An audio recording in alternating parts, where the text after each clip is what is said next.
Hello and welcome to the DFS_PhD show for today, the 18th of December. Remember, you're good enough, you're strong enough, and gosh darn it, someone's got to win that money. Might as well be us. Oh, so close. Last night's one of those nights that I'm not going to forget for a while. I felt like the money should have been mine. So they chopped two ways, first place. You guys know why I think it should have been mine. I was 89% Agnew. Almost every lineup I had Agnew. I told you guys to play Agnew. I mean, 5 minutes before lock. Sorry if you didn't see it. Sorry that I didn't do a video for it. I'm not sure I would have noticed that until the end anyway. I was like, wait, everybody's playing like Zay Jones and stuff. Now I did too, because there's no need to leave that much money on the table. I still left like $4,500 on the table. This was both my best lineup and a unique lineup. So I'm going to think, and for the entire fourth quarter, all I needed was a couple passes to the wide receiver 1 and wide receiver 2 for the team that's behind. Of course, they caught them. Of course, when they throw the long bomb, guy doesn't come up injured, right? Anyway, so it was very frustrating after Likely had the great start, Agnew bomb, and then the guys who are out there all the time can't catch a pass killed me. Anyway, I'm not going to be too upset about it. I had a number of lineups that did pretty well. The other one that was kind of close relied on Aguilar. I couldn't believe we didn't see any Aguilar yesterday. I was disappointed in that. And then Etienne had an underwhelming performance. I don't think any of these other ones with Agnew were really that close. Yeah, needed more from Parker White. It's a whole different game script for the rest of them. So can't complain about them. But I can't complain about the one that I was complaining about. So, okay, for today's, we've already got a little bit of news. What was the report just like a few minutes ago? Let me pull it up, because it sounded like some weasel words, first of all, but we got Geno Smith, doubtful or something, or not officially doubtful, but gonna be tough for him to give it a go or something. Considered a long shot to play. So I'm just assuming that means he's out. We'll find out an hour and a half ahead of kickoff anyway. It's not like a big deal. 3:45, I'll find out right after basketball locks. So yeah, I didn't do much aside from give Geno's projection to Drew Lock, who I assume it will be, who starts for him and who is roughly the same guy. I mean, more of a passer, less of a runner, same upside. I don't know if it would change much of my game projections. So I'm running two different versions of this, and the first one only gave me 2,000 lineups, so I want to run 5,000 lineups because I think that's where you start getting an approximation of a decent set. Now, if they do something weird, like if they start Mariota, or if we get both Hurts and Drew Lock out, then I'm going to want to build 20,000 like I did last time. So I think you'll need 4 different tranches, because SaberSim can't really do both the low dollar and the high dollar lineups together in my experience. So I think you want to do a low dollar tranche between 35 and 45, and then a high dollar tranche between 45 and 50. And then of each of those, uniques hashed version. Now, I don't think the low dollar one, you probably don't need to do both a uniques hashed and a non-uniques hashed. If you're leaving 5,000 plus on the table, it's going to be pretty unique. You don't need to worry. If you're leaving less than 5,000 on the table, that's where you need to worry about geometric mean of your ownership to pare down lineups. Do I have anything else I want to say? Did I do any rules? No, I told you about the salary situation. Man, I hope Hurts plays. I got a situation going on in best ball playoffs right now where I might advance in Best Ball Mania 4 with no quarterback. If Hurts does not play tonight, then I need A.J. Brown to outscore or not be outscored by DeAndre Swift by 13 points or more, which I think is pretty doable even in half-point PPM for A.J. Brown.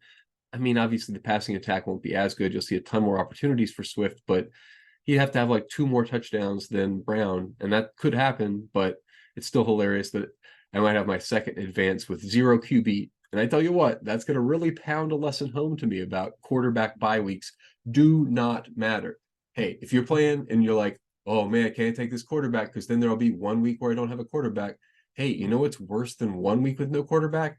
More than 1 week with no quarterback. You know what I mean? Don't take a random other guy or no wide receivers. There are lots of things that are worse than having no quarterback for 1 week, like not having a ton of dynamic running backs and wide receivers. So if your choice is a guy you know is going to smash as a wide receiver or a running back, or a middling quarterback, don't take the quarterback. Just like with 0 RB. Next year, I'm going to be a 0 RB and a 0 QB guy.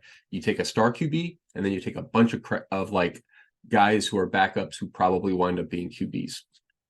Okay, so now that I've ranted about best ball, that's like, who knows? It's like, what is it, season 6 of best ball at all? So nobody knows the strategy yet. That's why it's fun. I might win $100,000 in the eliminator just because like nobody knows how to play the eliminator yet. And I don't know that I do, but you know, I benefit from nobody else knowing.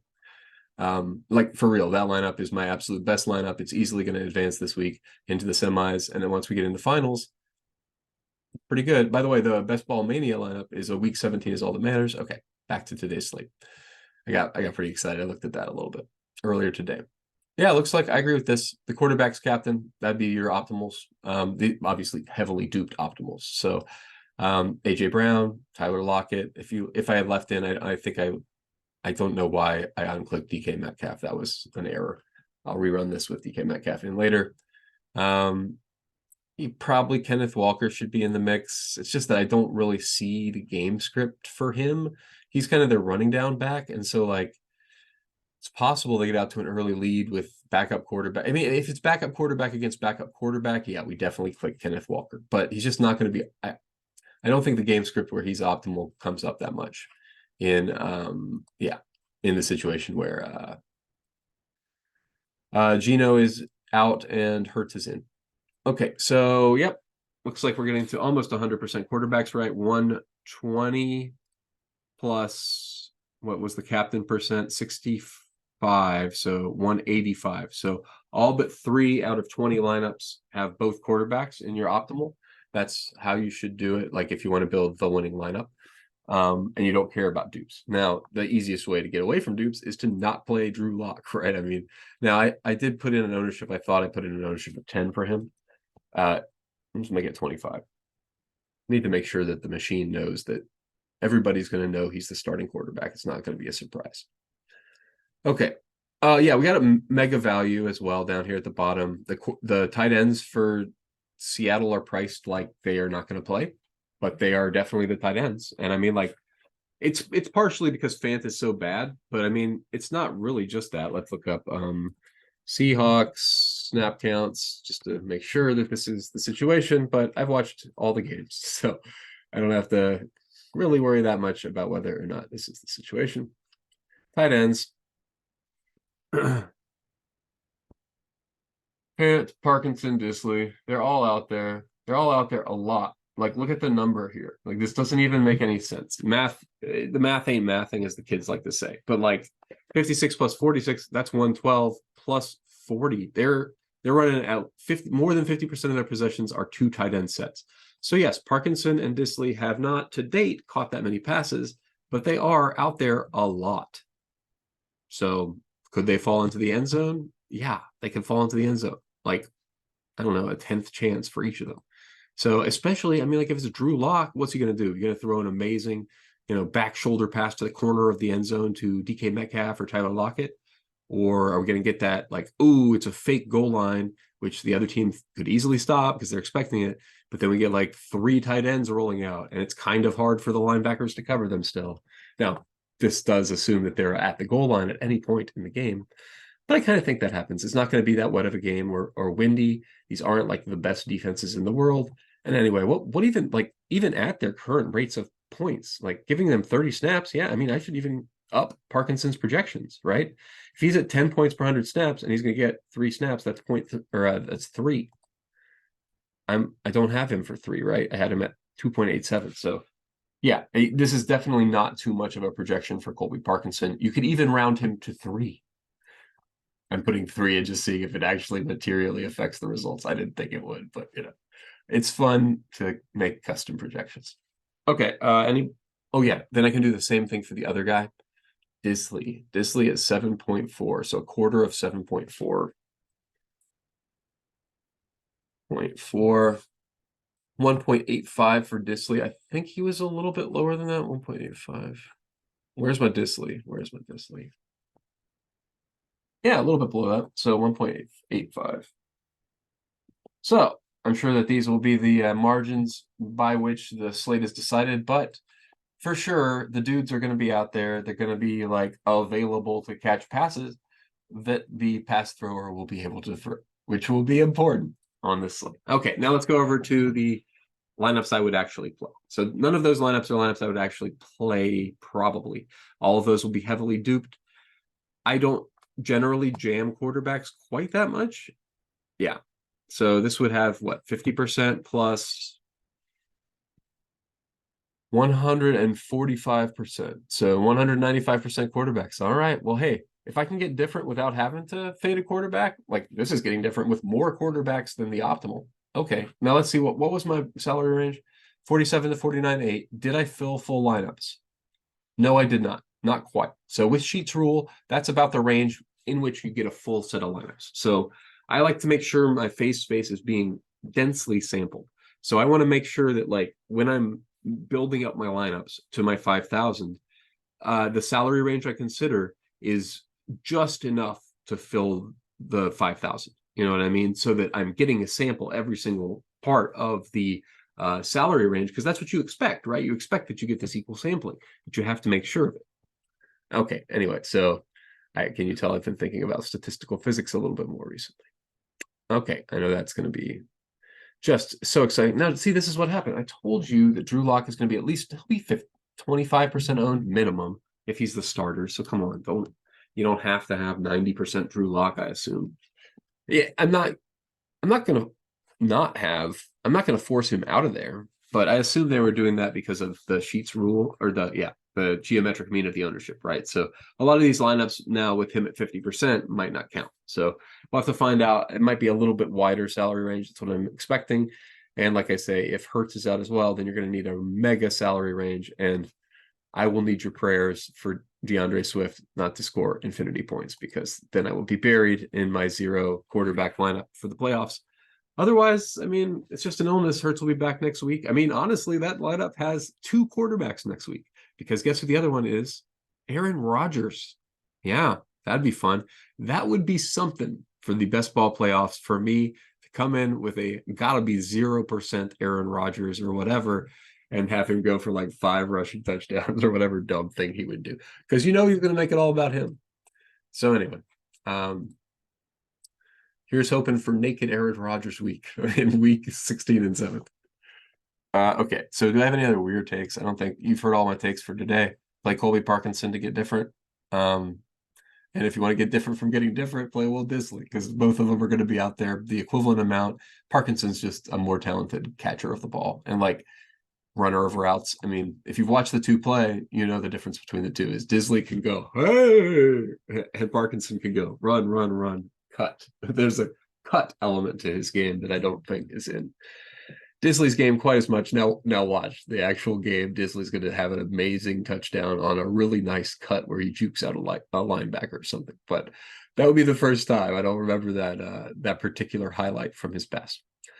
Okay, so have I said who? Yeah, I've said who the captains are here in the Sheets rule land. Hertz, AJ Brown. Don't play. Like, if it's Drew Lock at the captain, or like Drew Lock, who's the quarterback, probably play a lot of Philadelphia's offense, right?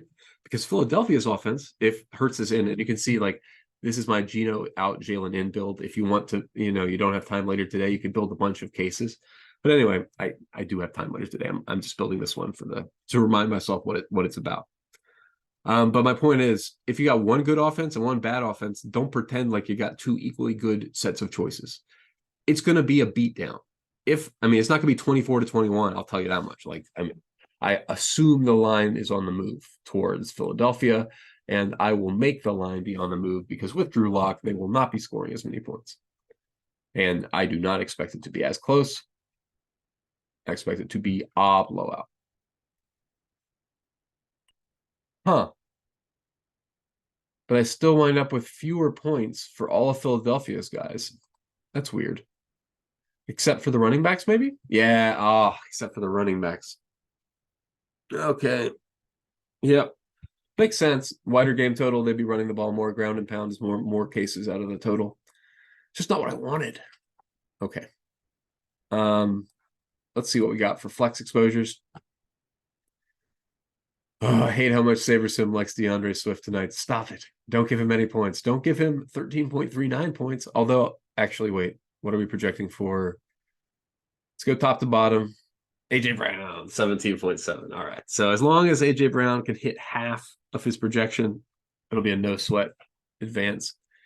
Please just have Hurts be in, and then I don't have to care about anything. And I don't have a zero QB week. I'm sputtering here. I don't really have anything to say besides you should play.